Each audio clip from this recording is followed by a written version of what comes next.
bliss and ecstasy. Yes, why not? It's ecstasy. It's positive feelings. Ecstasy, it's happiness. Yeah. See? Ecstasy means, actually, when we experience happiness that apparently has no cause. You know, when we're meditating or something like that, and all of a sudden we get some realization, and we feel this happiness, and it's just like, you know, there's no sense gratification going on, you know, but we feel this wonderful happiness, like, ah. What is that? That's ecstasy. Ecstasy is like a kind of superordinary pleasure. Supernatural. Huh? Overwhelming. Yes, it's overwhelming too. It's very intense. It's another thing about ecstasy. But you know, ecstasy has to begin somewhere. Has to start from something. So it can start from the just the perception of the nice sound vibrations, or the, you know, the beautiful rhythms, and like that. And it can go all the way up to Mahabhuta, you know, Mahaprema. You know, this is the secret. You start with something that you can experience on your level. You know, just like we start devotional service by performing different service activities with our material bodily senses. And then we gradually begin to engage the mind, the intelligence, the ego, and then the consciousness directly. And each stage is more pleasant. Each stage is more intense and more satisfying. So similarly, with ecstasy, we can start with something very easily that we can perceive with the senses, like the musical notes. And then gradually we can add the holy name, and like this, you see. Just like when people practice TM, they're not chanting the whole mantra, they're only chanting the seed. Like Om, Kling, Shring, Aing, and like that. But still they're getting transcendental pleasure. Maybe it's not the complete transcendental pleasure of rasa, you see. But it's somewhere. It's somewhere on the scale of transcendental bliss. We don't argue with that. The thing is, there has to be a process, there has to be a way to get from the beginning stage to the highest stage. And that's what's missing in most of these teachings. They're only giving the beginning. They're not giving the step-by-step process all the way up to the highest.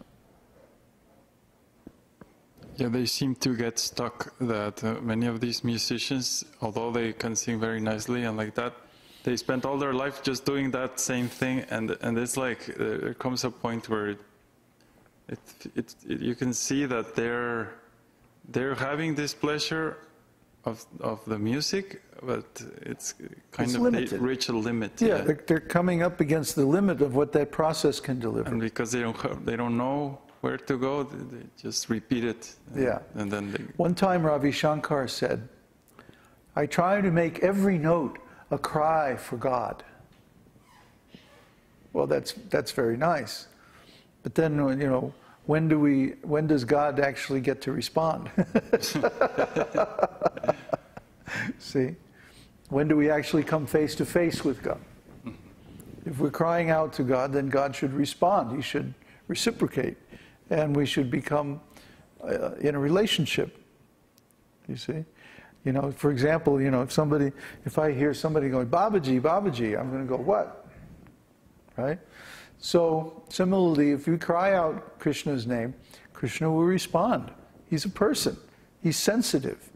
He has intelligence. He knows what we're doing, what we want. So, when we cry out for him, his holy name, then he responds from within the heart. And this is bliss. This is ecstasy. See? So, if we follow the external practices of Vedic lifestyle, what's a good example? This, what do you call it when you design buildings and the land and stuff like that? Vastu, yeah. If you follow Vastu, by doing vastu and designing your house and your land in terms of vastu, then you'll experience a much nicer life in that house. So many problems will be avoided. So many difficulties will be less, simply by following those instructions. I remember when I was young, I had some medical problems. And somehow I came across a book of Hatha Yoga. And I started doing Hatha Yoga. And just by doing Hatha Yoga for a few weeks, I overcame these medical problems that I had had for years. Just by changing my diet to eliminate meat products and like that, I immediately became much, much healthier. I stopped getting colds and stuff like this. So from the very beginning, if you follow Vedic knowledge, even if you follow externally, you'll get benefits. You don't have to wait for the benefits. The benefits come very quickly. So if that's how Vyasadeva structured the Vedic knowledge. There's a conversation between Narada and Vyasadeva in the first canto of Śrīmad-Bhāgavatam, where Narada comes to Vyasadeva and he says, actually, what you've done is you tricked the people. You gave them material benefits in response to following Vedic knowledge. So actually you're cheating them. This is not very good. Actually, the aim of Vedic knowledge is to engage people in devotional service. So why are you giving them this process of material work, karma kanda? Why don't you just give them the real thing? Well, the reason for that is, in Kali Yuga especially, most people are at that level. Most people are on the material platform. Without getting some material benefits, they would have no way to understand that this knowledge is correct. And the problem, as you've observed, is that they tend to get hung up on that. And then they want only material benefits, and they think that's it, and that's all there is to it. You see? So if someone performs Vedic sacrifices and they get some material benefit, actually the purpose of that is to engage them further and say, well, if you do this process and you get this benefit, well, what if you do a higher process and you get a higher benefit? But because the Vedic knowledge has become partially lost and fragmented, at least in most cases, people don't have access to the complete teaching, and so they don't know this. They only know the beginning part, and they get hung up on that. Who was talking about that? Stephen, the other day, was talking about, in the car coming down here, we had this conversation about the Christians. And even the Christians that are capable of higher spiritual things, they usually don't achieve it because the church that they're in only emphasizes the beginning of the process. See, they're trying to increase the number of people in the church.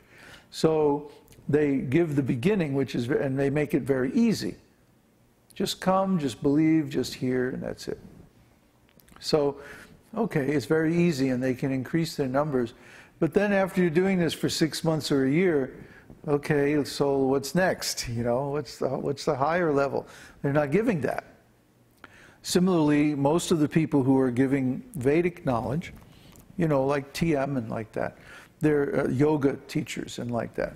They're focusing on the external physical practices that give you some limited material benefits quickly. You know, Krishna says in Bhagavad-gītā, of course, quickly, very quickly, people get benefits from following the material side of the Vedic knowledge. But then they get stuck there and they don't go beyond that. See? The devotees, I mean, Drupad, this fellow is singing Drupad style, which is very beautiful. But like you say, there's a limit to how much joy or how much bliss you can get from this.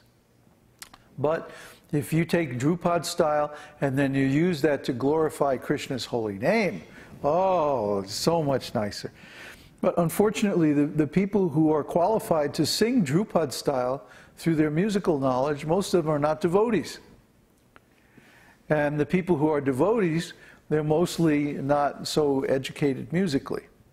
So what I would really like to see is some devotees get trained up in the Drupad style of singing, or any authorized Vedic school of singing, and then use that to sing very nice kirtans. Oh, that would be so pleasant. That would be so nice. So maybe we'll see that in the near future. Huh? So, are there any other questions?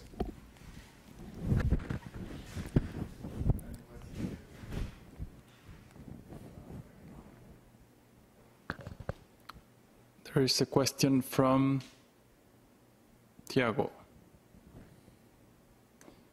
Please accept my humble obeisances, Babaji.